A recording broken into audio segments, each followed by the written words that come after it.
Good morning, student.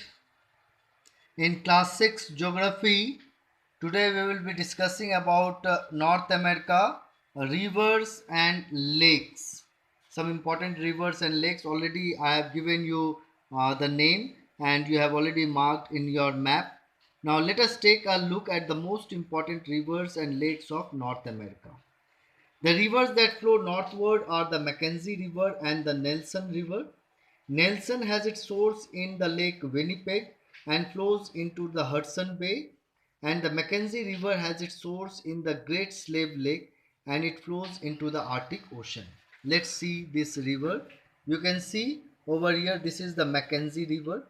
Okay, it flows in the Arctic Ocean, and this is the Nelson River. This also flow in the same direction, and Nelson is from Winnipeg. Okay, it originates from Winnipeg Lake. This is the lake from where the Nelson River originate and flow northward and joins the Arctic Hudson Bay. Okay, this Hudson Bay, this flow in this direction. Then among the rivers that flow eastward, the largest is the St. Lawrence River. The Great Lakes and St. Lawrence combine to make the St. Lawrence River system. This river begins in Lake Ontario and flows northeast into the Gulf of St. Lawrence. Okay, so over here you can see that this is the area, the Great Lake area from where the St. Lawrence River flow, and it flow in the Gulf of St. Lawrence. You can see Gulf of St. Lawrence is this Gulf of St. Lawrence.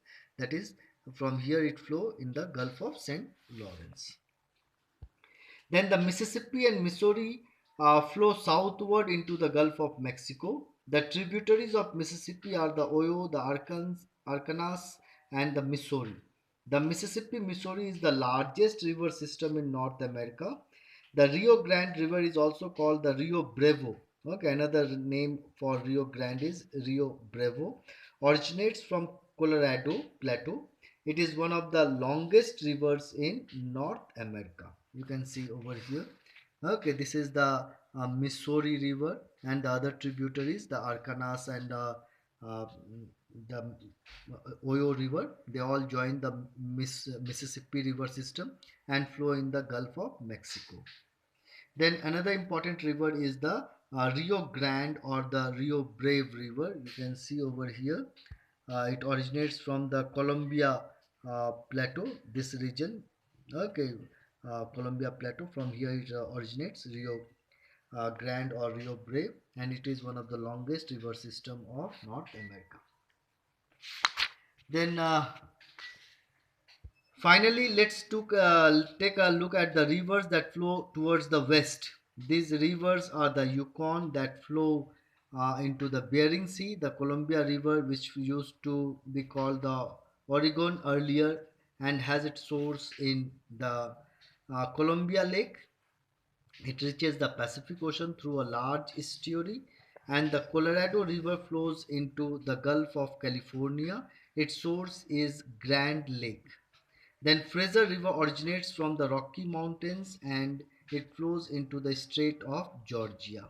Okay, so many rivers, it is not given in the book map that is provided over here. So you can take the help of the atlas to find these rivers where they are located. Then we go to the climate. Okay, so climate of North America. See over here also refer to atlas. It is written. Okay, you can refer the book of atlas. Take a look at the shape of the continent. It looks like a twisted ice cream cone. Okay, if you look at the map of see, this is the map of North America. It looked like a twisted ice cream cone. Then it is very wide in the north and middle and then tapers to it as it goes southward. This shape has much to do with the climate that it experiences. So the shape of North America influences the climate. A major part of the continent lies between the Tropic of Cancer and the Arctic Circle. It experiences various climates from very hot to very cold.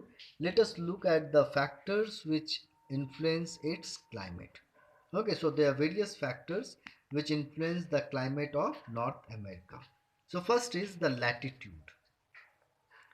So most of North America lies within the temperate zone, while a minor portion that lies below the Tropic of Cancer has a tropical climate. Okay, so let's see the zone, various zone. You can see this Tropic of Cancer. Okay, this line, dotted line, this is the Tropic of Cancer. So this portion which is below the Tropic of Cancer comes in the tropical zone. Okay, tropical zone, that is that portion is near the equator. And you can see the 66.5 degree, it is given, yes, here, this dotted line. Okay, this dotted line you can see, this is the Arctic Circle or the 66.5 degree north. This is the frigid zone. Over here it is very cold, everything is frozen. And from this line to this line, this is called the temperate zone. Okay, this region, so major part of America is in the temperate zone. And in the temperate zone, the climate is neither very hot nor very cold, moderate climate. Okay, so now we will see the latitude. Most of North America lies within the temperate zone, while a minor portion that lies below the Tropic of Cancer has a tropical climate. The region that falls to the north of the Arctic Circle lies in the frigid zone, very cold. Hence, the northern part of the continent is colder than its southern part. Okay, what do we see? This portion is very cold, extremely cold, frigid zone. Everything is frozen. This portion is hot because it is in the torrid zone or tropical zone near the equator. So it is very hot. And major portion lies in the temperate zone, that is neither very hot nor very cold. Did you understand? Okay. Then second is mountains. We have already seen two mountain systems, the Western Cordilleras and the Eastern Highland. So the mountain range extends along the eastern and western coast of the continent, preventing the maritime influence of the Pacific and the Atlantic Ocean in the interior or the central plains. That is, on both sides we have got mountain. In the eastern side is the Appalachian or the Eastern Highland, and the western side we have the Western Cordillera, the Rocky Mountains. And these mountains they prevent the maritime influence of the two oceans, Pacific Ocean and the Atlantic Ocean, that is the influence of the oceans. There is no east-west mountain range. Therefore, in winter, the cold winds from the tundra region blow into the continent from the Arctic region, and during summer, the area lying in the temperate latitude are warmed by the warm winds from the torrid zone. Okay, now let's see the map. Okay, this is the map of North America. This side you can see that Rocky Mountains are there, or the range of mountains are there. So if the wind will blow from the Pacific Ocean, can it reach this region? No, because it will be obstructed by these high mountains. So the maritime influence of the Pacific Ocean cannot be felt over here. In the same way, the Appalachian Mountain is here. If the wind blow from this direction, it will be obstructed by these highlands, and the wind cannot penetrate and go this side. So no maritime influence. While at the same time we are not seeing any mountain over here. So during the winter time, when the Arctic when the cold winds blow, it is not obstructed and it enter the interior and make it very cold.